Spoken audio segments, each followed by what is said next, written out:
alliés au Rwanda. Notre camarade Robert nous parlait du groupe Twigwaneo et un autre groupe Ngumino.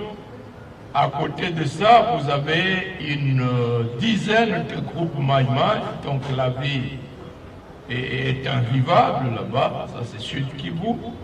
La troisième province, c'est le Nord Kivu, dans lequel nous avons 3 groupes armés étrangers qui sèment la mort au quotidien. Vous avez les ATF à Beni, vous avez les FDLR, les ex-réfugiés rwandais qui se sont déversés sur notre sol et qui sont là depuis 2004. Et vous avez les M23, fabriqués par le Rwanda et l'Ouganda. À côté de ces 3 groupes armés étrangers, vous avez une vingtaine de groupes armés locaux, dont celui qui a le plus de combattants, mais appuyé par les Rwandais, appelé NDC Guidon, qui sème la mort. À part le Nord Kivu, vous avez l'Ituri. Et notre camarade, notre ami Jeannot nous a entretenu sur la situation de l'Ituri, province où les ATF agissent dans le territoire de Irumu, dans le territoire de Mambasa, mais également vous y trouvez un groupe armé très actif, les Koteko. À côté de ça, vous avez d'autres groupes, Zaïre, FPIC et beaucoup d'autres, et la vie devient invivable. Après le Touri, vous avez les Haut-Ouélé, où sévissent les Bororo, des groupes des éleveurs nomades d'orienter notre réflexion autour des 2 territoires. D'abord le territoire du M23, du Rutshuru, pour rester dans l'actualité de l'agression rwando-ougandaise avec le M23. Et ensuite, l'état des lieux de la situation à Béni. J'ai essayé de faire un bref monitoring des tueries de ces 30 derniers jours. Alors, je vais donc commencer par la situation de Rutshuru. Ce matin, les affrontements ont continué dans le groupement de Gisigari, près de la localité de Ntamugenga. Le M23, avec leurs alliés, ont tenté de prendre le contrôle de cette localité-là. Dieu merci, les FARDC jusqu'à cet après-midi tenaient bon. À côté de cette attaque autour de Ntamugenga, ils ont également lancé des attaques à 10 km à l'est du cas de Rumangabo. Selon le rapport des experts des Nations Unies, le rapport du 14 juin 2022, je vous inviterai à les lire, ils ont y interrogé 6 capturés des rangs de M23 qui leur ont dit leur plan pour l'instant, c'est de prendre, après avoir pris Bunagana, leur objectif c'est prendre le contrôle du chef-lieu du territoire de Rutshuru, prendre le contrôle du camp militaire de Rumangabo et prendre le contrôle de la ville de Goma. De cette manière-là, ils vont contraindre le pouvoir de Félix à négocier avec eux, et comme nous le disions la fois dernière, leur cahier de charge publié en date du 29 mai indique que en 2019, ils ont convenu avec les délégués de la présidence de Félix d'accorder l'amnistie aux ex-M23. Mais également, au plan militaire, ils ont convenu de l'intégration des ex-M23 dans notre armée, précisément par la création de ce qu'ils appellent une brigade d'intervention, une brigade spéciale d'intervention rapide, qui serait composée des deux bataillons issus de FARDC ayant appartenu au MLC et à Forte Mounene. Et que cette brigade-là, vous pouvez lire ces éléments tout à l'heure communiqués du Bénin, et que cette brigade ne devait pas être sous le commandement de la chaîne classique des FARDC. Elle devait être sous le commandement unique de M. Félix. Et donc lorsque ils réclament négociation, pour eux, entre autres éléments, c'est cette dimension de l'intégration militaire, mais également l'intégration politique. Donc, alors, à plus de cette situation des hostilités qui continuent, l'autre élément apporté, c'est que les rapports des experts des Nations Unies nous permettent d'avoir beaucoup plus de lumière sur l'implication de l'Ouganda et du Rwanda dans la fabrication du M20. Ces rapports indiquent, par exemple, que les éléments du M23 sont sortis du camp de réfugiés en Ouganda en janvier 2017. Ils sont sortis du camp de réfugiés appelé Bihanga avec une centaine de combattants et sont venus s'établir au pied du mont Sabinyo, à territoire congolais, à Rutshuru. Pourtant, et ces gens-là ont continué le recrutement tout au long de ces 5 années où ils étaient là. Et ils ont intensifié le recrutement à novembre 2021. Pourtant, au mois d'avril 2021, le pouvoir de M. Félix venait déjà de signer un accord de coopération militaire avec l'Ouganda.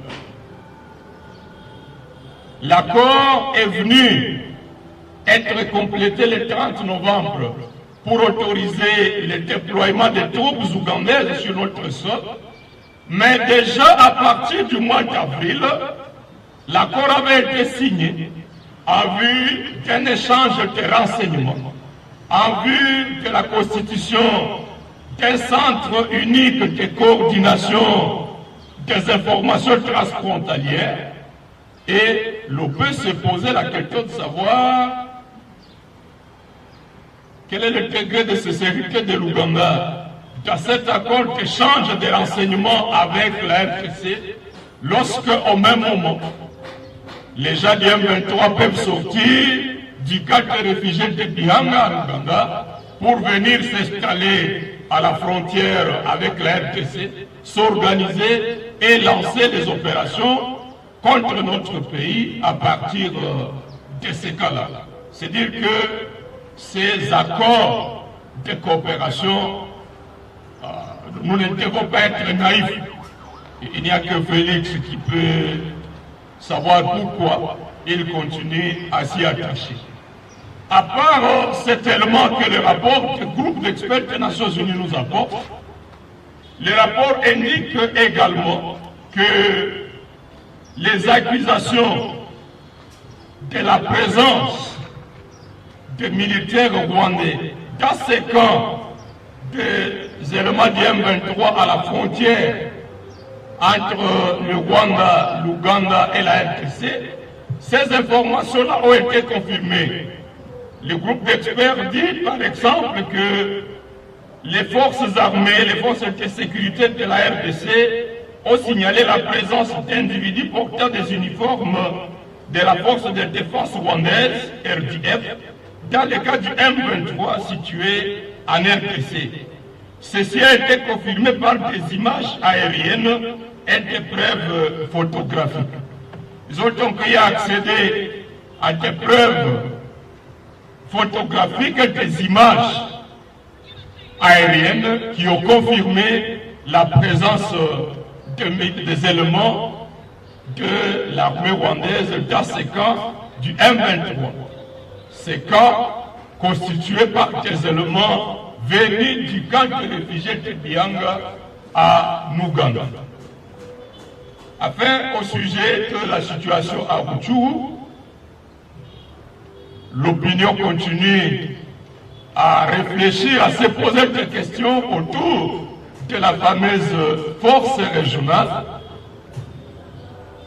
Le pouvoir continue à dire que le Rwanda ne fera pas partie, mais que cette force sera constituée de l'Ouganda, du Burundi, de la République du Sud-Soudan, sous commandement du Kenya. Mais comme nous avons eu à le dire la fois passée, à plus du fait que tous ces pays-là sont liés à des groupes armés, mais un élément de plus, c'est de dire également que l'armée de la République du Sud-Soudan vient à peine d'être montée par l'Ouganda.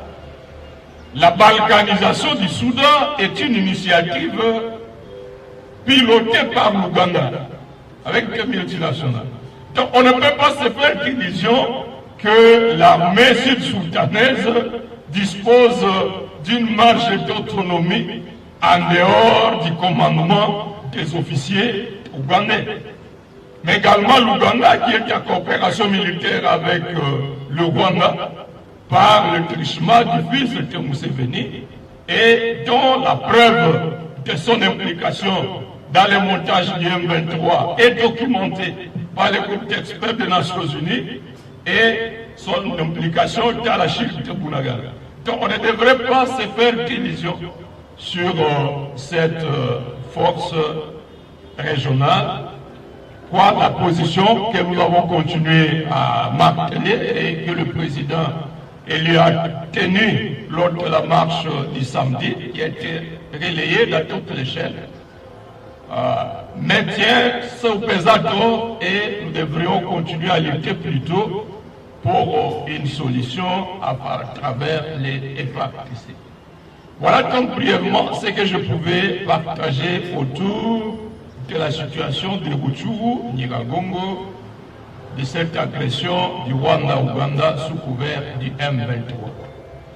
Alors pendant que notre attention est focalisée dans la guerre contre cette agression, il s'observe une flambée de tueries à Béni. J'ai fait le monitoring des tueries enregistrées ces 30 derniers jours et il s'est fait que la situation se détériore davantage. Le bref monitoring que j'ai fait présente les 17 dernières incursions de présumés ADF à Béni. La première incursion meurtrière a eu lieu le 28 mai de cette année dans la localité de Béou-Maniama. Le mouvement citoyen Lucha a identifié les noms de 37 victimes. Et jusqu'à ce jour, 5 autres personnes restent portées disparues dans cette localité. 2 jours après, le 30 mai, sur la route Béni-Kassindi, le présumé ADF a perpétué une autre incursion dans laquelle 16 compatriotes ont été tués à Boulongo. Boulongo, c'est une grande commune rurale et l'attaque a eu lieu au centre de la commune. Et ils sont repartis sans que personne ne soit arrêté. Et là, c'est non loin de la frontière avec l'Ouganda. Le 1er juin, donc 2 jours après, il y a eu une série d'attaques à nouveau dans la localité de Béou-Maniama. Après y avoir tué les 37 personnes le 28, ils y sont revenus le 1er juin et ils ont tué 9 personnes. Du 5 au 6, nous avons vu les images des ADF faisant une patrouille sur la route nationale numéro 4 à pleine journée et ils ont attaqué la population civile dans un marché, le marché de Otomabere. Là, nous sommes en territoire d'Irumu, à Nitori. Ils ont tué 20 et ils ont incendié 32 maisons. Alors, les 11 juin, ils ont perpétré 2 attaques dans la localité de Linzosiseni et Kokola, où on a dénombré 6 personnes tuées. Les 12 juin, ils ont perpétré des attaques dans le village de Tekisiki et Kijeki, où ils ont tué 4 personnes. Le 13 juin, dans le village de Temukoko, 1 personne. Le 14 juin, dans la localité de Mambanike. Mambanike, c'est un quartier de la commune rurale d'Owicha. Owicha qui est le chef-lieu du territoire de Béni. Et dans ce quartier-là, ils ont tué 4 personnes. C'est là où règne l'administrateur du territoire policier, les autorités de l'état de siège. Ça, c'était le 14 juin, dans le quartier Mambanike. Le 15 juin, ils ont perpétré une attaque dans un autre quartier de la commune d'Ouicha, Mamiki, où ils ont tué 2 personnes. Le 16 juin, une attaque sur la route Mbao-Kamango, à un endroit appelé PK7. Ils ont tué 1 personne. Le 20 juin, à Kisiki et Makele. Makele, c'est à commune d'Ouicha, toujours, et là, c'était à 30 mètres de la position du quartier général de FARDC. Ils ont emporté 4 personnes, ils ont tué 1 femme. Le 21 juin, toujours dans la commune d'Ouicha, dans le quartier Mabasele, ils ont tué 5 personnes et emporté 5 autres. Ils sont revenus le 22 juin à Kijeki. Ils ont tué 1 personne. Le 23 juin, au village de Wikemo, sur la route Mbeo-Kamango, ils ont emporté 4 personnes. Le 24 juin, dans la localité de Tanitani, ils ont tué 7 personnes et emporté 16 autres. Du 25 au 26, c'est-à-dire jusqu'avant-hier, ils ont perpétré un massacre dans le village de Kisima. Kisima, c'est sur la route Beni-Kassindi, où ils ont tué 16 personnes. Et jusqu'hier, un massacre qui a commencé le dimanche s'est poursuivi hier. En tout cas, jusqu'hier, les corps étaient en train d'être amenés à la morgue de l'hôpital d'Ouicha. Le nombre de victimes qui avaient déjà été dénombrées était 24. Parmi ces 24, 8 ont été incendiés dans des fuites d'huile dans une huilerie dans un endroit appelé Passia. Et jusqu'à ce soir, ils se promènent à toute impunité. La population qui nous alerte dit qu'elle observe que beaucoup de positions ont été dégarnies à faveur de fraude Rouchoubou, ce qui fait que ces gens-là circulent librement. Deuxièmement, la population nous dit qu'elle constate qu'il n'y a pas d'opération militaire qui se fait sur le terrain.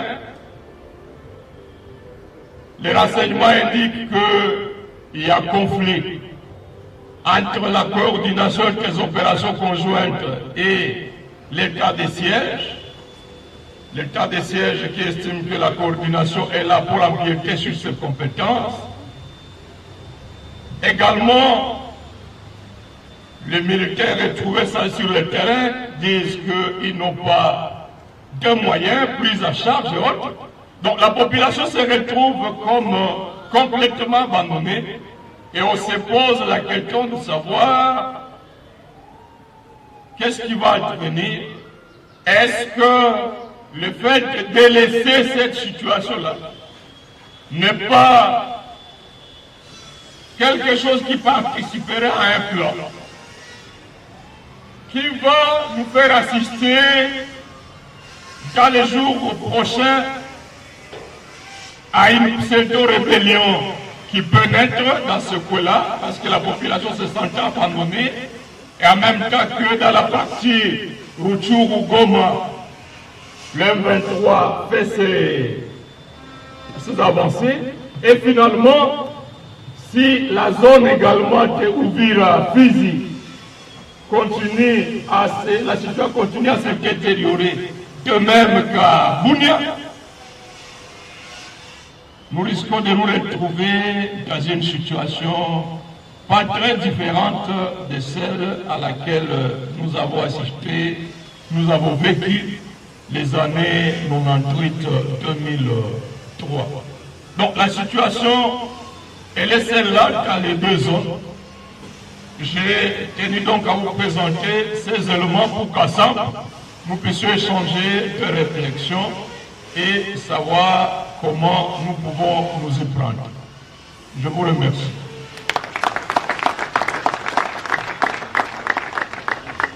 Parce que ça se passe en RDC, mais ce n'est pas dans l'avantage de RDC. Les années 98 jusqu'à l'an 2000, nous savons ce qu'était notre pays.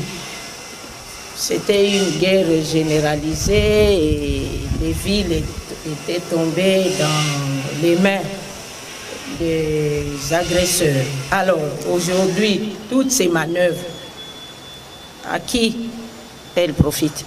Il m'arrive souvent que quand je discute avec certaines personnes, on vous dit que ceux qui sont à Goma disent que depuis qu'il y a eu l'état de siège, en tout cas les PIB du Rwanda, donc sa situation économique est en baisse. Alors je n'arrive pas à comprendre. J'estime que comme vous avez tous les éléments, c'est vraiment intéressant pour saisir l'occasion afin que nous soyons armés pour attaquer davantage ceux qui sont dans la confusion à cet effet. Merci. Les rapports qu'a l'honorable, c'est l'ONU qui l'a publié. Maintenant, on se pose la question. Que fait la Monique ici chez nous? Et cette ONU-là, qui publie un rapport comme ça, d'après lui, qu'est-ce qu'il pense pour tout ça là? Voilà, c'est ça. Le pays aujourd'hui, c'est comme un pays où le pays n'est pas dirigé par les intellectuels. Qu'est-ce qui se pose quand on dit 1 plus 1 est égal à 2? Tout le monde est conscient que 1 plus 1 est égal à 2. Et vous allez voir un groupe de gens qui viendront vous dire que non, 1 plus 1 est égal à 3. Et il y a encore d'autres personnes qui viendront défendre pour dire qu'effectivement 1 plus 1 est égal à 3. Et aujourd'hui, à la cité, ce que nous vivons aujourd'hui, c'est la réalité. Quand on nous dit non, à Goma là-bas, tout vraiment est calme, mais aujourd'hui vous êtes originaire de Goma. Vous nous donnez des éléments clairs. Et quand nous passons à la cité, les gens ne sont pas à mesure de croire qu'en réalité, voilà ce qui se passe à l'Est.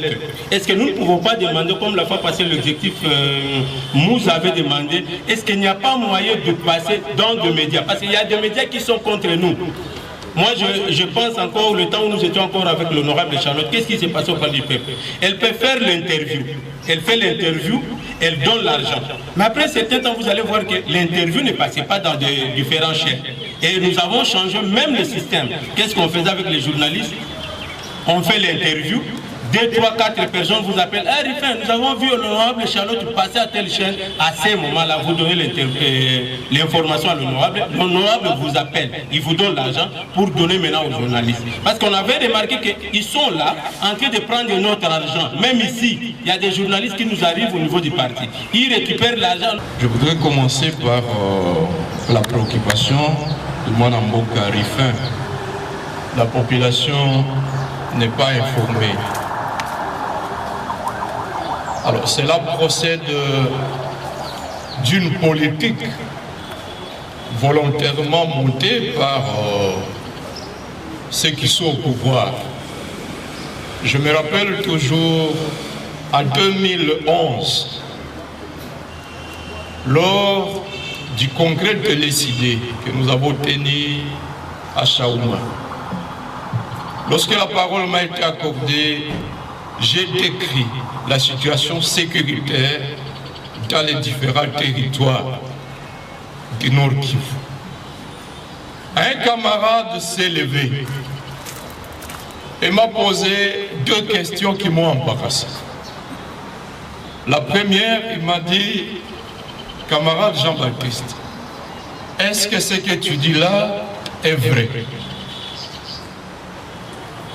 Et si cela est vrai, comment tu peux expliquer le fait que hier, certaines personnalités politiques du Sud Kivu et du Nord Kivu sont passées à la télé pour adresser un message de félicitations, de remerciements à Kabila pour avoir pacifié l'Est de la RDC? J'étais confus, j'étais embarrassé. Et il me posait la question, mais si ce que tu dis est vrai, comment expliquer qu'il n'y a personne dans la partie est de la RDC qui s'élève pour dénoncer, pour informer l'opinion de ces choses? Après investigation, je me suis rendu compte que, en fait, dénoncer ces choses, faire connaître aux populations congolaises de Kinshasa, de Lubumbashi, de partout, surtout d'ici à la capitale, c'est discréditer le pouvoir. Et pour ceux qui sont de ces côtés-là, ils préfèrent donc mentir que la situation va bien pour bénéficier de quelques avantages du pouvoir. Mais en réalité, la situation va mal et c'est pourquoi le bureau du parti a décidé que Tokutana chaque mardi pour que nous puissions échanger autour de ces choses et que nous, une fois informés, nous pouvons aussi informer dans nos différents cercles de communication où nous sommes. Donc, cette conférence hebdomadaire de l'ECD est une contribution à cette préoccupation, camarade Rifin. Mais également, il faut saluer ici le courage du président élu. Ça ne date pas d'aujourd'hui. Dans chacune de ces communications, il porte cette question à cœur. Et je pense qu'à la suite de ces séries de conférences que nous organisons, eh bien, nos communications autour de ça gagnent encore davantage en argument, en conviction, pour que beaucoup plus de personnes comprennent ce qui est. Alors, j'en viens à la question de Madame la vice-présidente de notre parti. À qui profitent ces manœuvres? C'est une question délicate. Ce avant-midi, je me posais la question de savoir pourquoi ce pays qui se propose de déployer la fameuse force régionale de notre pays, pourquoi en 2019, ce pays s'était résolu de s'opposer à la prise du pouvoir par le président élu. Et ils ont décidé de soutenir plutôt les schémas de la violation de la souveraineté du peuple. Le Kenya, c'est le parrain de Kash, à Nairobi, n'est-ce pas? Le Rwanda, Kagame était le président en exercice de l'Union africaine, nous savons le rôle qu'il a joué. L'Ouganda, nous savons ce qu'il a joué. Quel est l'intérêt qu'ils avaient à travailler pour saboter la prise du pouvoir à Kinshasa d'un leader qui n'aurait pas de compte à rendre à eux et qui imposerait des réformes, aussi bien dans l'armée que dans les différents secteurs sécuritaires, économiques de la vie de notre pays. À quoi cela leur profite?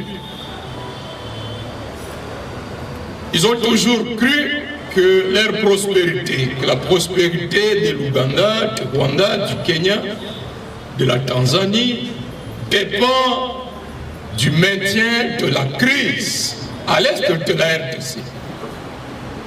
Pour eux, tant que l'économie de Bunia, de Butembo, de Sud Kivu, de toute cette zone est en ruine, tous ces 40 millions de Congolais qui habitent cette zone sont des clients, des consommateurs de leurs produits. C'est au plan économique. Mais également, nous l'avons dit, le groupe Texte rapport de 2012 a fini par établir que les guerres pilotées par le Rwanda ont pour finalité d'aboutir à la balkanisation, à la création de ce qu'ils appellent l'État fédéral autonome de l'Est. Que de la même manière que l'Ouganda a réussi la balkanisation du Soudan, le Rwanda voudrait aussi faire la démonstration de sa réussite par la création d'un État fédéral autonome à l'Est, ce qu'ils appellent l'État fédéral. Ce n'est pas de quelle fédération il s'agit lorsque c'est un pays étranger qui décide de balkaniser un État autonome. Donc, ils sont dans ce schéma-là. Et ils y travaillent sérieusement. Parce qu'on ne comprendrait pas pourquoi, en dépit de tous les accords, Kabila a signé des accords pour lesquels la réalité devant une justice indépendante, eh bien, tous ceux qui ont participé à ces accords méritent pendaison. En dépit de tous ces accords, mixage en décembre 2006, le Rwanda continue la guerre en 2007. Accord d'autorisation de l'intervention des troupes rwandaises sur notre sol en 2008. Accord du 23 mars 2009. On intègre tous ces éléments-là dans l'armée. Le Rwanda continue la guerre jusqu'à ce jour. Accord économique. Raffinage de l'or. Sakina avec notre société privée rwandaise. Beaucoup d'autres accords. La guerre continue. C'est que la raison valable, dit le rapport des experts des Nations Unies, c'est ce plan-là de créer et de balkaniser le pays. Alors, à qui profite cela? Cela profite également à des dirigeants corrompus dans notre pays. Je le disais, c'est à notre honte. Ils sont de plus en plus nombreux qui pensent que pour accéder au pouvoir, il faut être sous les bottes du Rwanda et de l'Ouganda. Quelqu'un me disait que lorsque une délégation de chefs d'église sont arrivés ici, ils ont posé la question à Félix pour dire Kagame, on pouvait comprendre, Kabila, on pouvait comprendre qu'il accompagne le travail pour la balkanisation. Mais toi, qu'est-ce que toi tu gagnes? Alors, Valérie pose la question, est-il vrai que le PIB du Rwanda a baissé à la suite de l'état de siège? Alors, je voulais trouver, dans ce rapport, par exemple, il est dit ceci au sujet du commerce illicite. Des autorités minières et des négociants ont déclaré au groupe qu'entre septembre 2021 et au mois de mars 2022, les commerces transfrontaliers illicites des coltans financiers du Rwanda avaient augmenté. Ceci a été confirmé par l'Association internationale de l'État, International Tin Association, dans son rapport de février dernier. Depuis le début de l'état de siège, Contrairement à la période antérieure où des cargues, mais également, alors c'est là le mensonge du pouvoir. C'est à la suite de l'état de siège, après l'instauration de l'état de siège, que la Coteco a commencé les tueries au plan sécuritaire. La Coteco a commencé au mois de mai, après l'instauration de l'état de siège. L'M23 ressurgit au mois de novembre 2021, 6 mois après l'état de siège. Les troupes ougandaises sont autorisées à intervenir le 30 novembre, 7 mois après l'état de siège. Et le 20 juin, Félix signe à Nairobi l'intervention de la fameuse force régionale. 14 mois, 13 mois après la mise à plat de l'état de siège.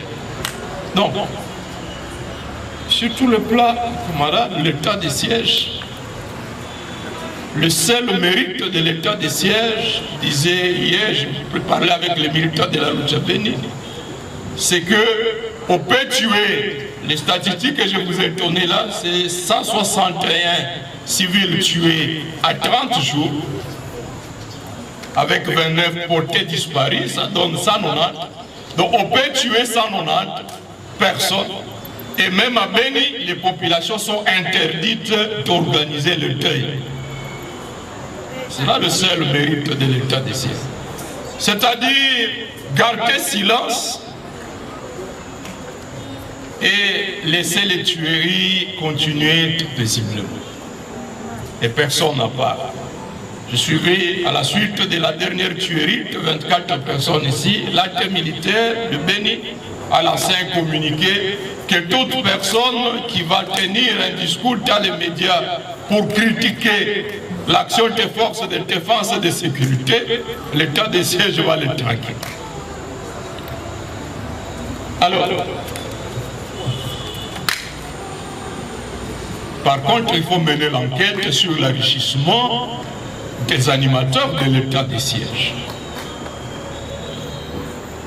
En tout cas, le nombre d'immeubles construits en ville de Kinshasa ici ne fait que croître. Pas les véhicules qui sont ramenés chaque jour de l'Est vers les différentes zones ici, ça on peut compter. Alors, le MONUSCO, les experts donnent le rapport. Que fait finalement la MONUSCO? La population se pose cette question depuis longtemps. J'ai été de ceux qui l'ont posé une fois à un commandant de la MONUSCO. Et en 2019, lors du séjour du président élu à Beni, il a posé la question aux représentants de la MONUSCO. Parmi les réponses que Goma, pourquoi voudriez-vous que ce soit les Uruguayens qui viennent assurer la sécurité dans la ville pendant que pour votre propre police, la grande partie des effectifs est affectée à la sécurité des officiers, à la sécurité des privés. Et les commissariats de la police dans la ville de Goma, dans le territoire, sont dépourvus d'effectifs. Donc, au même moment que nous avons raison de poser la question de la responsabilité de la communauté internationale de la MONUSCO, dont nous sommes membres, mais au même moment, nous ne devrions pas nous faire d'illusions. La grande responsabilité nous incombe, mais étant donné l'inconscience affichée par le dirigeant, je disais à un ami depuis ce matin que depuis que j'ai l'occasion d'observer de très près les crimes qui sont commis par le dirigeant à place, je suis moins disposé à accuser l'extérieur. Je le disais ici, comment pouvons-nous condamner l'extérieur lorsque on proclame l'état de siège par amateurisme tel que la Moukaladi dans le communiqué et que l'on te bloque des millions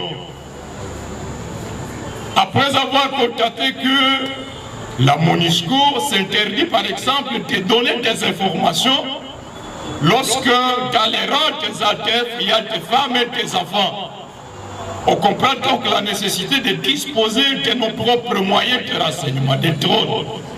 Et nous débloquons de l'argent du trésor public. Et nous achetons des drones de reportage des matchs de football, des reportages de mariage. Bon. Faut-il attaquer la MONUSCO? Parfois on a honte de nous-mêmes. Donc, maman, que fait la MONUSCO? Et elle est condamnée. Ça fait plus de 20 ans qu'elle est là. Mais la grande responsabilité nous revient. Que faisons-nous? N'allons pas par 4 chemins. Même des officiers ougandais nous ont dit, on était avec des délégués de l'autre député à Béni, ils nous disaient, vous pouvez même faire venir l'OTAN en RDC. Vous pouvez même autoriser l'augmentation des troupes étrangères. Mais tant que vous n'aurez pas réformé les FARDC, aucune organisation internationale ne sera en mesure de vous aider à avoir la paix et la sécurité dans la partie est de la RDC et sur toute l'étendue de la République. Donc, nous devons orienter nos canaux, nos regards sur ceux-là qui détruisent le FARDC, qui détruisent la police, qui détruisent les services de renseignement. Parce que, avec toutes les richesses que nous avons, tous les États sont disposés à venir nous agresser. Peut-être le Vatican pourra ne pas le faire parce que là c'est le pape. Mais les États vivent par intérêt.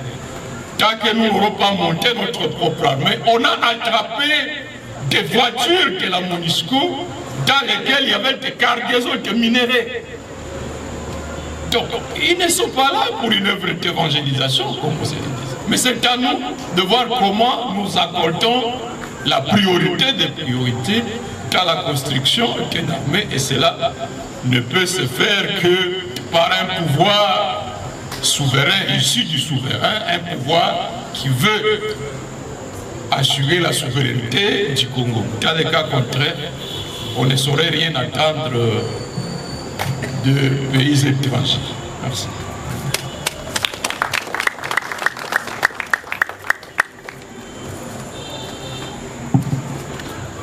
On va passer à la deuxième série. Oui, Lexus. Je vais tenter de lire parce que j'écrivais tout à l'heure quand vous étiez en train de parler. Alors, ma première question, j'ai 4 préoccupations, mais je pourrais éventuellement m'arrêter à la 3e occasion. Ma première question, je l'ai introduite de cette manière. Le peuple demande à ce que l'on donne les moyens aux militaires. Donc, donner les moyens aux FARDC de pouvoir mener cette guerre. Vous êtes au Parlement. C'est un sujet annexe, je le dis très bien. De ce que j'ai lu, le Parlement est l'institution compétente qui veille à ce que les budgets opèrent la meilleure synthèse entre le besoin de la nation et les ressources disponibles. Avec l'urgence actuelle, qui en réalité n'en est pas forcément une, qu'en est-il de la situation de moyens supplémentaires alloués à l'armée? Est-ce que chez vous, là-bas, à l'intérieur, on parle de collectif budgétaire qui va dans ce sens? Si oui, quand est-ce que cela interviendra? Sinon, pourquoi? Ma deuxième petite question. Qu'en est-il de la situation des Bunagana? On n'en entend plus parler et ça parle de moins en moins. La situation est-elle figée? Y a-t-il contre-attaque?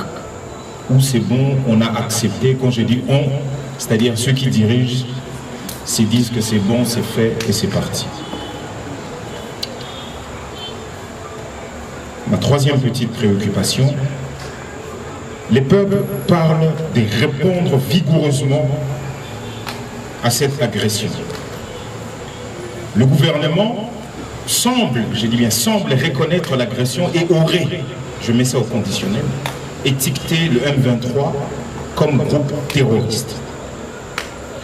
Curieusement, M. Félix parle de la voie diplomatique qui pour lui demeure l'option idéale, sauf pour le groupe armé considéré comme terroriste. Qu'est-ce que cela vous inspire? M23 est-il réellement classé groupe terroriste? Avez-vous une information particulière par rapport à cela? Pour le gouvernement congolais, je veux dire, hein, pas pour les autres, parce que je connais la réponse. Alors, je terminerai par la quatrième petite préoccupation. J'ai déjà exprimé ça de plusieurs manières, mais là, j'ai l'occasion quand même de vous poser cette petite question de manière détournée. Peut-on à ces jours énumérer, au vu de tout ce que vous venez de dire ici,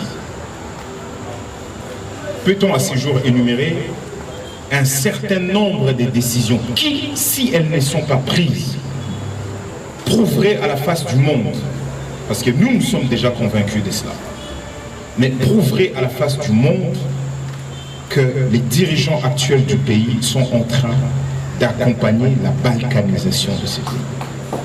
Merci beaucoup.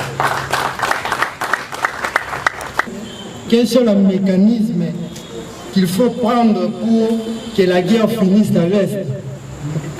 La deuxième préoccupation, cette guerre est due à quoi? Et la troisième, quels sont les agresseurs effectivement? Quels sont les agresseurs effectivement de la RDC? Ce sont les Rwandais, l'Ouganda ou les rebelles? On ne comprend pas. La quatrième question, quelles sont les bases de cette guerre? J'ai une dernière pour matin. Je manque des habits. Si tu peux me donner quelque chose pour que j'ai seulement 4 habits. Oui. Pas de catch. Si vous pouvez m'acheter quelque chose. Alors, merci, Mme Alexis, pour les questions. La première est relative aux moyens. Qu'en est-il de moyens du Parlement? Alors, au-delà de la question de moyens, à mon avis, le problème va au-delà. D'abord, effectivement, il se pose un problème de priorité dans l'affectation de moyens. 2019, même en dehors du Parlement, on a débloqué des millions pour le programme de 100 jours. Pendant ce temps-là, aucune réforme substantielle n'a été lancée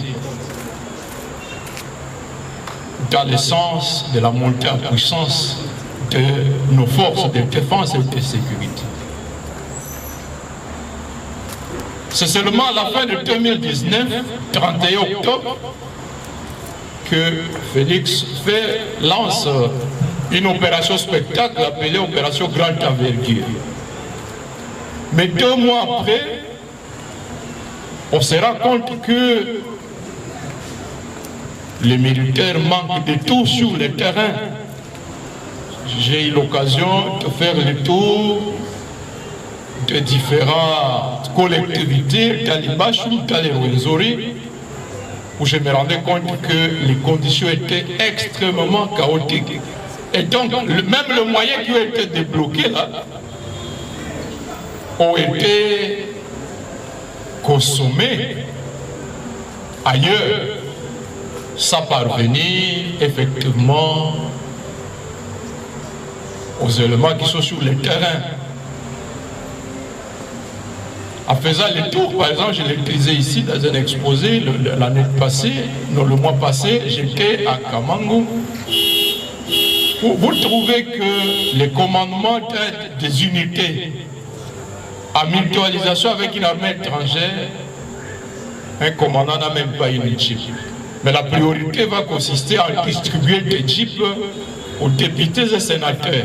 Donc il y a quand même un problème fondamental de volonté, de vision, au-delà même des moyens, mais également ces moyens qui sont débloqués, comment sont-ils gérés? Ces moyens sont insuffisants, mais les enquêtes ont montré par exemple que plusieurs régiments militaires ne compteraient que les 1/6 des effectifs réels pour lesquels des moyens sont débloqués chaque mois. Et donc si chaque mois, pour un régiment de 1200, on débloque $100 le mois pour 1200, mais en réalité sur le terrain on a 189, 20 régiments, 30 régiments comme ça. Vous voyez la chaîne de disparition de ce moyen-là. Le Parlement avait résolu en avril 2021 qu'une commission d'enquête soit instituée pour savoir la destination des fonds alloués aux opérations. Parce que je revenais du terrain, j'ai ramené des données que sur 14 mois, de janvier 2020 à février 2021, pas plus de $45 000 avaient été envoyés sur le terrain à Béni notamment. 45 000. Et le ministre de la Défense de l'époque, appelé, invité à la Commission de Défense et Sécurité, a dit honorable, les informations que vous avez sont d'ailleurs insuffisantes. Nous en savons plus. Et que pour ce faire-là, des officiers avaient été appelés pour être attendus à la commission de discipline ici. Mais 2 semaines après, une ordonnance portant mise en place dans l'armée était signée pour apporter des promotions à tous ces gens. Donc, je pense, camarades, qu'il y a plus que la question de moyens. Non seulement que le Parlement ne fait pas son travail, c'est devenu un comité de soutien d'un individu, donc il ne faut pas se faire d'illusions là-dessus. Mais également, les opérations sont une occasion de détournement de business de peu de moyens qui sont débloqués. Alors, Bunagana, la population de Goma s'impatiente effectivement. Parce que Bunagana jusqu'à ce jour est entre les mains des agresseurs. C'est le Rwanda, l'Ouganda, sous couvert du M23, qui contrôle Bunagana. Et je vous disais ce matin, ils ont lancé une attaque sur une localité beaucoup plus loin. Et ce qui inquiète la population, c'est de constater qu'il n'y a pas de facile à l'adolescence de conquérir ces localités-là. La société civile se pose la question de savoir est-ce qu'on voudrait privilégier, en même temps qu'on nous dit qu'on ne veut pas dialoguer, et qu'en même temps qu'on ne lâche pas de facile. Quel est le sens de cela? Donc Bunagana est sous le contrôle des agresseurs jusqu'à ces jours. Alors la population veut qu'on réponde rigoureusement à l'agression. Comme toujours, en 2012, la population a dit non à toute idée de négociation parce que avec ces agressions à répétition, les Congolais comprennent finalement à quoi joue le Rwanda, quel est l'agenda. Alors, le Félix, il privilégie la voie diplomatique, soit avec le groupe dit terroriste. Alors, j'estime qu'il nous faut être vigilants et accentuer la pression. Parce que, en définitive, c'est en réponse, dans la perspective du dialogue avec le fameux 23, que Félix précipite l'adhésion à la communauté d'Afrique de l'Est. La cible, c'est le M23, qu'on ne nous fasse pas de division. Qu'est-ce qui a motivé? C'est après que les incursions du M23 commencent le 8 novembre, première incursion, deuxième fin décembre, qu'il commence en janvier les tractations pour l'adhésion de la RDC à la communauté d'Afrique de l'Est. Premier conclave par vidéoconférence le 29 mars. Deuxième, le 8 avril, il signe le traité d'adhésion. Et ça passe le 20 avril, le deuxième conclave à Nairobi. Le 21, le fameux dialogue de Nairobi est lancé. On joue au sketch. On refuse de parler au Jardin 23. Et on se rappelle à Nairobi qu'il fallait inviter les autres groupes armés nationaux. Et on se rend compte que les invitations n'étaient pas parties, qu'il n'y avait pas de moyens. Et on dit bon, on organise, on reporte ça. On dépêche, on recommande aux délégués de Félix de faire le tour au sud Kivu, à Bunia et à Goma, pour sensibiliser les autres groupes armés à venir au fameux procès de Nairobi. Donc, on s'est souvenu des autres groupes armés le 21 à Nairobi. À mon avis, ils ont eu peur de l'opinion publique qui verrait Félix et ses délégués en train de dialoguer avec le 23. Et pour couvrir, pour masquer cela, ils ont dit invitons les autres groupes armés. Ce schéma a été appliqué vis-à-vis du M23 à 2008. On a convoqué, Kabila a convoqué la conférence de Goma avec plus de 39 groupes armés. On a signé des actes d'engagement avec tous les groupes armés. Et quelques temps après, le M23 s'est retiré, a poursuivi les attaques et à décembre novembre 2008, il y a eu un tête-à-tête entre Kabila et Kagame, opération Mojawetu, et l'année suivante, le 23 mars, on a signé un accord particulier avec le M23, les autres groupes armés locaux mis de côté. Si nous ne sommes pas vigilants, on va rééditer le même schéma.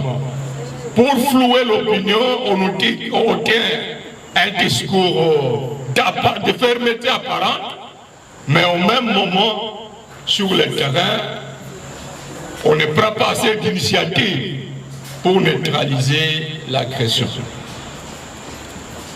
Donc, je ne crois pas trop à ces discours, il nous faut être vigilants, surtout que ces pourparlers avaient déjà été amorcés à l'insu de toute l'opinion publique congolaise. 11 et 12 juillet 2019. La fameuse fête de route du 28 octobre 2019. Et tout ce qui a suivi, dont le pouvoir s'interdit de parler, de mettre les autres à part. La lettre du Rwanda, le Rwanda cite une série d'accords que Félix aurait compris avec le 23. Le Rwanda à part. Il n'y a que le gouvernement. Le gouvernement devrait avoir le courage, alors ils ont dit qu'ils suspendent les accords. Il faut qu'ils prennent le courage de dire quel est le contenu de ces accords.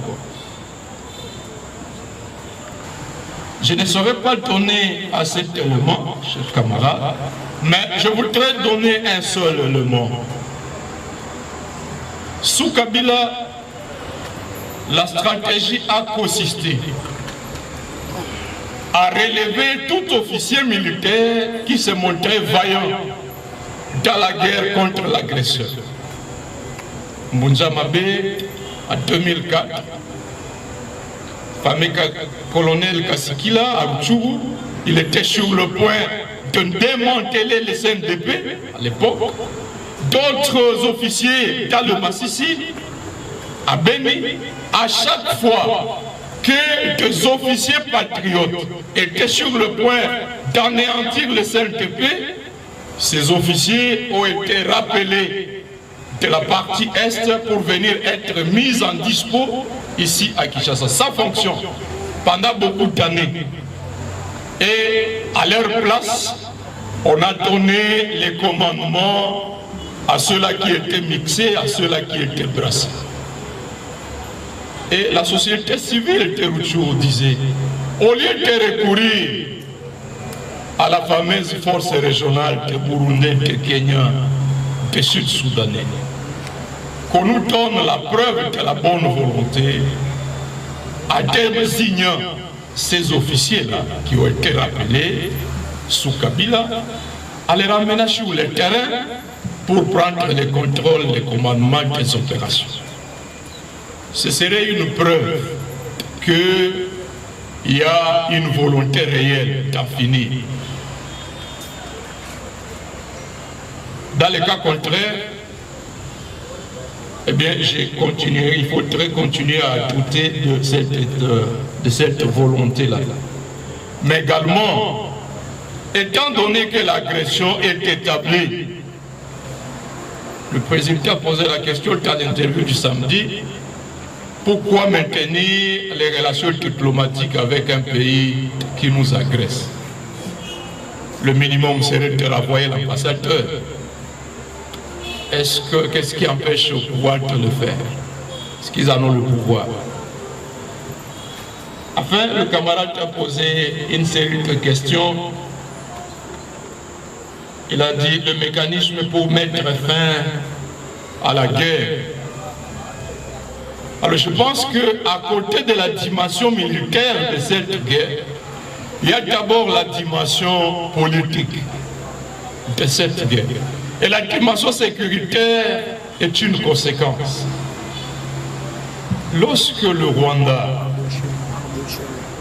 décide d'interférer dans les affaires intérieures pour nommer un président de la République en RDC, je pense qu'il n'y a pas de plus grand acte de déclaration de guerre que celui-là. C'est-à-dire c'est le Rwanda qui nomme le commandant suprême de l'armée en RDC, qui nomme le magistrat suprême. Alors, mettre fin à la guerre, à mon avis, il nous faut commencer par là. Le reste, je ne vois pas comment nous allons nous en sortir. Nous avons fourni suffisamment d'efforts de 1998 jusqu'à ce jour. Mais tant que le pouvoir suprême à la tête de notre pays est contrôlé par ceux-là qui sont à la solde de ce pays-là, je crois que nous n'allons pas nous en sortir. Il nous faut commencer par là. Ensuite, il faut monter maintenant, travailler à la montée en puissance de notre propre armée. La guerre est due à quoi? C'est ce qu'on a dit ici. La guerre procède d'un plan de balkanisation de notre pays. Vous avez suivi la présidente de la Tanzanie qui disait à Swahili, Congo ni soko kubwa, le Congo c'est un très grand marché. Elle ajoutait kila mtu anapaswa kujipasulia njia yake ya kwenda kule. Chacun doit tracer son chemin pour accéder au marché congolais. Ah oui. Et le vice-président Kenya qui disait wale watu ni soko kubwa, kazi yao ni kucheza na kuvala suruali mpaka kifuani. Leur travail, leur rôle, c'est danser et porter de longs pantalons jusqu'à la poitrine. Dit, ils ne sont même pas capables de produire des kirtans, même du lait à boire. Et nisisi tutakwenda kuwaujisha maziwa, kuwaujisha. Donc voilà les regards qu'ils ont. Voilà le regard qu'ils ont. Et il ne date pas d'aujourd'hui. Le musicien ougandais Camilioni a chanté Fagili à Congo. C'est-à-dire, c'est Congo la poubelle. C'est là qu'il faut jeter toute la poubelle. C'est la perception qu'ils ont. Et nous allons à ce marché-là. Alors, donc cette guerre-là, cher ami, est liée à toutes ces raisons-là. Qui sont les agresseurs? On les a cités ici. Il y a le Rwanda, l'Ouganda.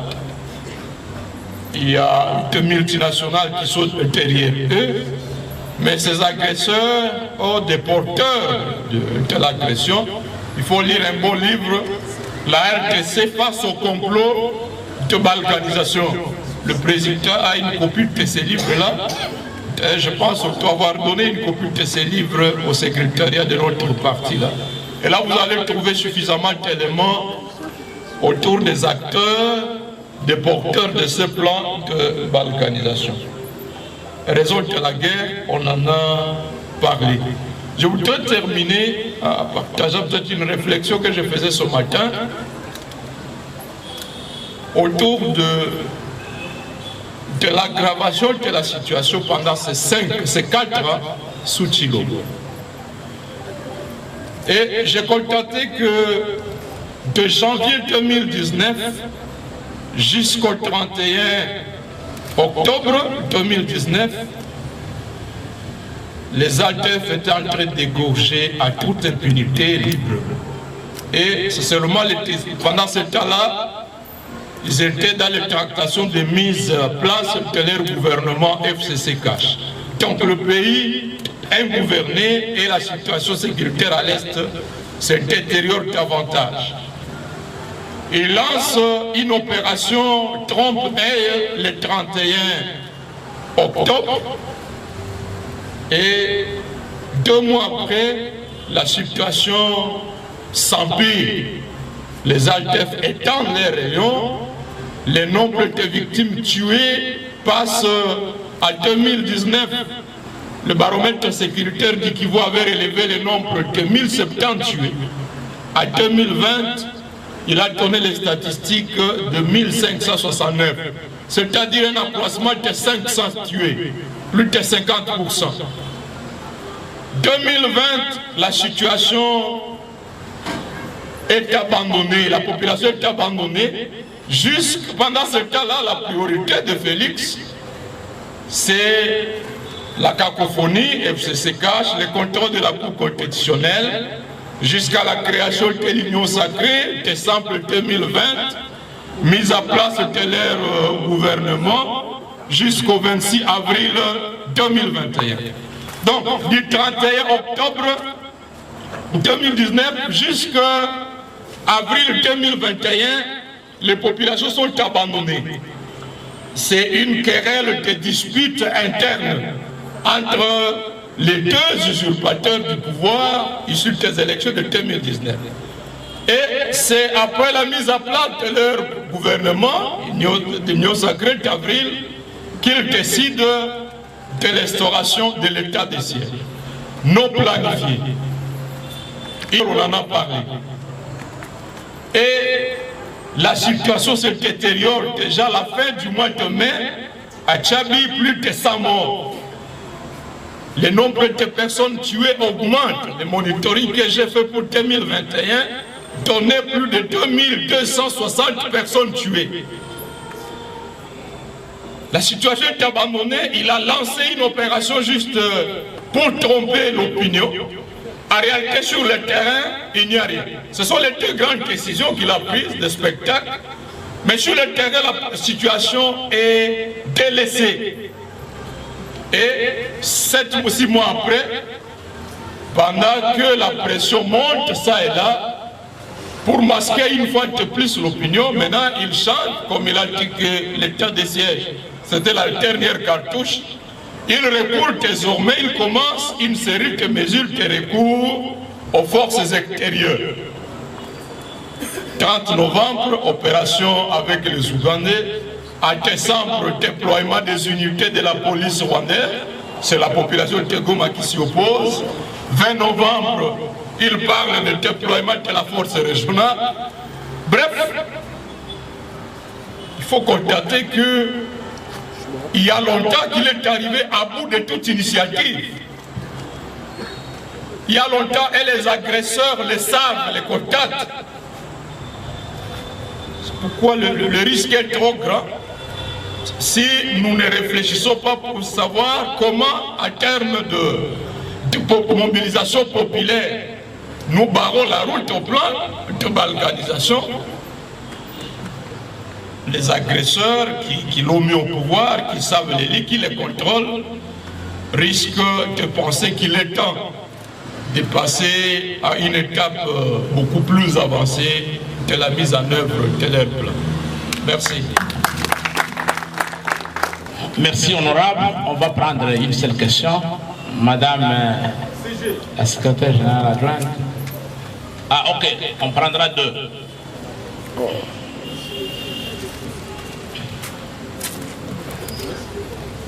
Il y a la dame, madame aussi.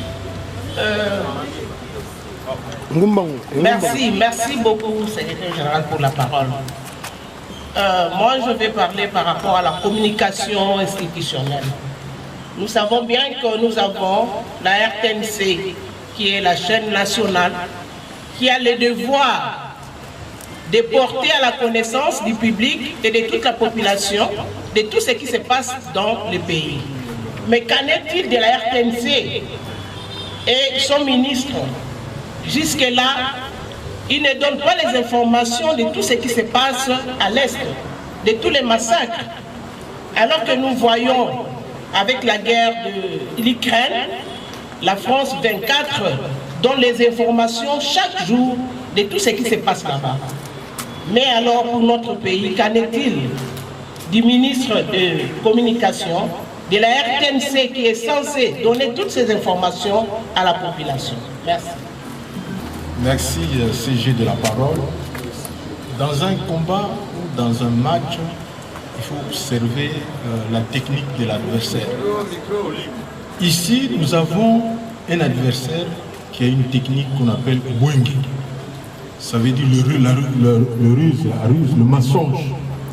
Il vous approche avec un semblant de vérité. Et le Congo, c'est le troisième champ d'expérimentation. Ils ont réussi à Ouganda. Museveni, c'est un Tutsi qui ont quitté et qui, en fait, ont réussi cette expérience en Ouganda. Et la deuxième expérience s'est passée avec Abiyarimana. Il y a eu des accords d'Arusha où il avait tout donné.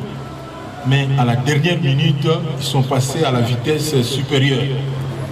Et ils continuent cette même technique au Congo. Ils vous approchent, à chaque fois qu'ils vous approchent, avec le mensonge, un semblant de vérité, un semblant de sincérité pour aller deux pas en avant. Donc c'est une technique connue de pénétration. Donc, comme l'a dit notre honorable Kassekwa, c'est que la vraie armée, c'est le peuple. Et le peuple a démontré à travers le monde que quand un peuple s'élève comme un seul homme, vous verrez que le destin peut être basculé de l'autre côté. Donc, notre ami, frère Kassekwa dit, il n'y a que la mobilisation populaire. Parce que nous connaissons la technique, ça s'appelle Ubuntu. Donc la ruse, utilise la ruse. Donc ils viennent avec un semblant d'amour, mais pour aller de l'avant. Voilà un peu ma petite contribution. Madame la secrétaire générale adjointe a posé la question au sujet de la RTNC. Il n'y a pas que la RTNC. Il y a également le Parlement. L'Assemblée nationale s'interdit d'organiser des débats radio-télévisés autour de cette question. On la garde sous silence, sous embargo. Non seulement les institutions ont discuté ce matin autour de l'engagement même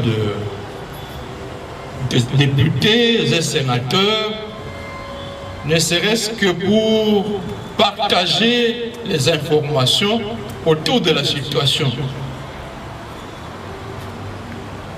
Bon, est-ce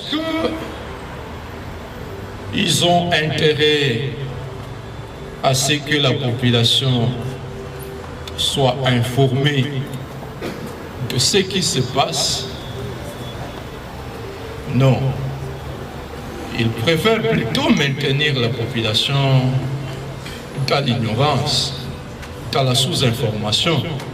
Parce que si la population, et principalement la population qui vit au siège des institutions à Kinshasa, si la population était informée constamment de la gravité de la situation, eh bien, la population va accroître la pression contre ces dirigeants-là. Si la population est informée de ce qui se passe dans le Tanganyika, à Kalemi, à Nyunzu, dans la province du Sud Kivu, comme nous l'avons dit, à Mwenga, Uvira, Fizi, à Beni, à Ituri, dans les Haut-Ouélé, Bas-Ouélé au quotidien, non seulement là-bas, ce qui s'est passé, c'est qui, dans le Kassai, Soukamina Sapou et autres,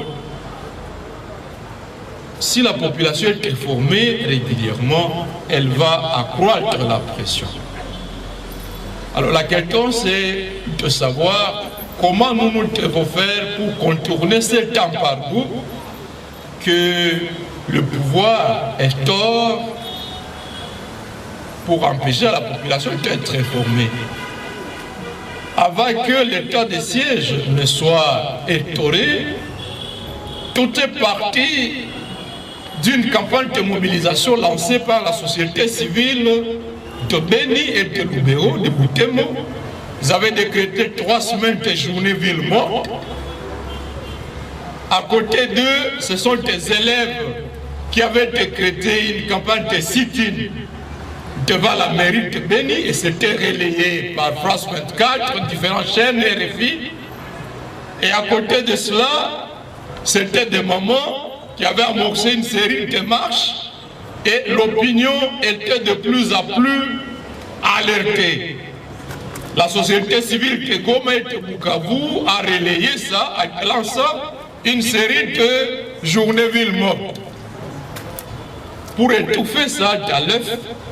Et rapidement, Félix a décidé d'un état de siège non planifié et il y a une campagne contre les journalistes, interdiction de parler des tueries à Beni sur les chaînes locales.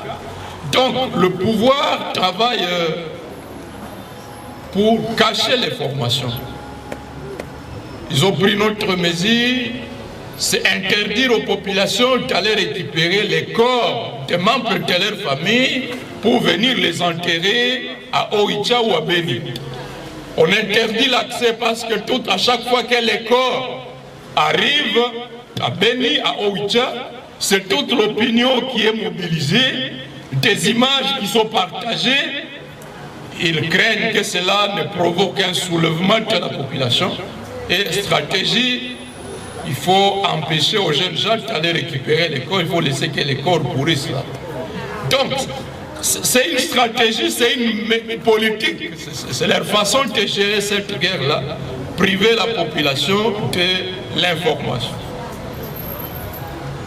C'est à nous de multiplier des efforts, organiser, soutenir des systèmes de monitoring pour que les informations soient partagées et qu'une fois l'opinion informée, la pression monte. Toutes les fois que Goma est prise ou Bukavu, étant donné que là la visibilité est grande, l'opinion est informée, l'opinion quinoise, l'opinion de partout, la diaspora se soulève, et là l'agresseur recule. Mais si ça se passe à Mwenga, à Fizi, à Uvira, à Minembwe, ce silence radio peut tuer, peut massacrer. Ce n'est pas la RTNC qui nous informe. Donc, comme parti national, je pense que c'est notre devoir. Et c'est pour moi une occasion, je te remercier, à nouveau le président et vous tous. Je suis élu de Goma. Je ne suis pas élu de Beni. Mais j'ai décidé de descendre régulièrement à Beni parce que j'étais troublé par le fait qu'on peut tuer 10 000 personnes dans l'indifférence, non seulement l'indifférence, mais les compatriotes ne sont pas informés. Alors, voici la raison qui m'a poussé à descendre régulièrement à Beni. Je me suis dit, j'ai quand même le privilège d'appartenir à une grande famille nationale, les cités. Et je suis témoin de l'attention que le président, tous les membres du bureau et même les collègues dans lesquels de force acquises au changement, l'oreille attentive qu'ils ont portée à la situation sécuritaire de la partie est de notre pays à chaque fois que nous avons partagé les informations. J'ai donc pensé que de la même manière que la famille SID a porté la question à Goma 2012 contre le M23, peut-être par mes descentes à Beni, ma famille pouvait également comprendre que la question de Beni Touri, c'est notre question, nous concerne. Et que par ces canaux-là, le parti va arriver à s'investir davantage pour donner une dimension nationale au combat afin de contribuer à porter la paix dans cette question. Et voilà donc cette occasion qui nous est offerte pour échanger là-dessus et apporter notre contribution. Et je ne peux que vous remercier pour toute cette attention, tout ce patriotisme et tout cet amour autour de cette question. Merci beaucoup.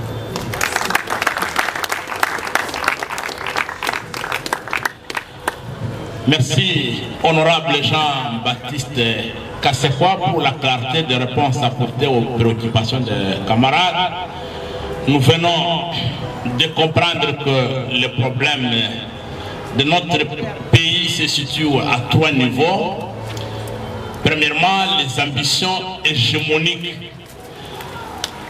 des autorités rwandaises et ougandaises qui ont des visées expansionnistes dans notre pays, le caractère illégitime du pouvoir en place à Kinshasa et la faillite de l'État. Monsieur le Président élu, j'ai observé un fait similaire, semblable à ce qui se passe à Goma le dimanche 26 juin en Galiem. Quand on nous a attaqués par la bande de délinquants, nous sommes allés à la police pour demander secours. Le commandant de la police nous a dit qu'il n'avait que 6 éléments, parmi lesquels il y a 2 vieux, au-delà de 70 ans. Donc il avait 4 éléments opérationnels. J'ai dit oui, les 4 peuvent intervenir. Et il ajoute, monsieur le président, lui dit, je n'ai que 2 gaz lacrymogènes. J'ai dit oui, il faut intervenir avec les 2. Curieusement, monsieur le président élu, quand les 4 éléments arrivent sur le terrain, ils s'arrangent derrière les délinquants. Et sur nos membres. C'est pratiquement le même mode opératoire de ce qui se passe à l'est de notre pays. Voilà, donc nous avons l'obligation de nous mobiliser pour sauver le pays. Et sauver le pays signifie doter la RDC des institutions et des animateurs légitimes pour reconstruire notre État. Voilà, nous sommes arrivés à la fin. Je demande, avec l'autorisation du président, à madame la secrétaire générale adjointe de venir faire la prière de clôture.